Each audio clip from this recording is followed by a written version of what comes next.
இடர்பாடுகளை எல்லாம் கடந்து பொருளாதார நெருக்கடிகளையும் சுமந்து வெற்றி ஒன்றே இலக்கு என்று எண்ணி பாராட்டியதன் விளைவாக என் உயிரின் உயிரான விடுதலை சிறுத்தைகள் அவர்களோடு இணைந்து பணியாற்றியதன் விளைவாக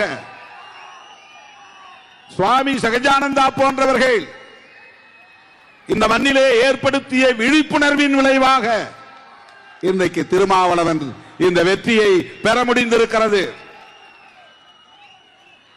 தேர்தல் ஆணையம் இந்த கட்சியை ஒரு மாநில கட்சியாக அங்கீகரித்து ஆணை பிறப்பித்தவுடன், அறிவிப்பு செய்தவுடன் செய்தியாளர்களை சந்தித்த போது நான் சொன்னேன், இந்த வெற்றியை சிதம்பரம் நாடாளுமன்ற தொகுதி தோழர்களுக்கு நான் காணிக்கையாக்குகிறேன்.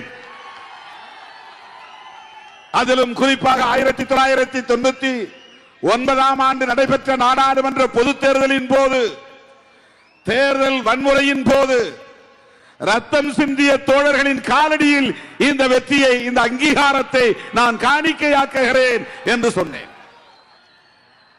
அந்த உணர்ச்சி பிரவாகத்தோடு உங்கள் முன்னால் நிற்கிறேன்.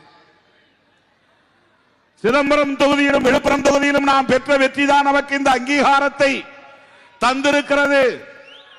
திராவிட முன்னேற்ற கழகத்தின் பேர் ஆதரவுதான் நமக்கு இந்த வெற்றியை தந்திருக்கிறது.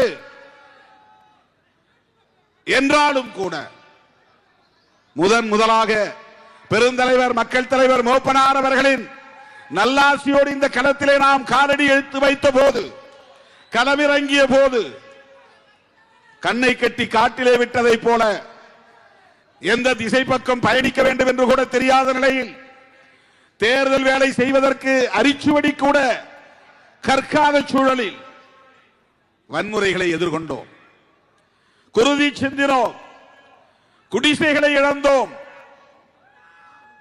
தீ வைப்பிலே பல குடிசைகள் எரிந்து சாம்பலாயின. இந்திய அரசியல் வரலாற்றில் வேறு எந்த தொகுதியிலும் நடந்திராத அளவுக்கான தேர்தல் வன்முறை வெறியாட்டம் சிதம்பரம் தொகுதியிலே தலைவிரித்தாடியது. தேர்தலில் தோற்று போவது கூட எனக்கு பெரிய துன்பத்தை தரவில்லை. ஆனால் எனக்காக வாக்களிப்பதற்கு அல்லும் பகலும் உழைத்த சிறுத்தைகள் களத்திலே வெட்டுப்பட்டார்கள், ரத்தம் சிந்தினார்கள். சைக்கிள் சின்னத்திற்காக வாக்களித்த மக்கள் பாதிப்புகளை அடைந்தார்கள், குடிசைகளை இழந்தார்கள், கண்ணீர் சிந்தினார்கள், அந்த சாம்பல் வாடையிலே உருண்டார்கள், புரண்டார்கள். அதை எண்ணி பார்க்கிறேன்.